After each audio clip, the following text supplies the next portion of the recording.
Laporan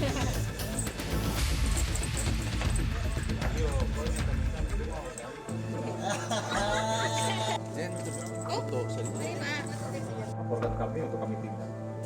Nah, dalam hal ini saya berpesan bahwasannya kita saling menjaga keamanan tertiban di semua wilayah di Kota Ambon khususnya, ya, bukan hanya di titik-titik tertentu. Ya, ini tujuannya adalah untuk seperti yang tadi sudah disampaikan oleh Pak Kapolres.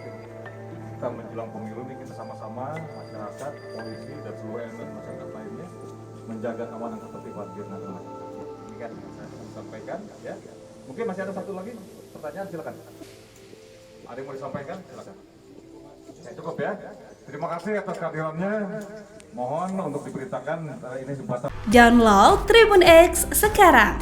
Menghadirkan lokal menjadi Indonesia.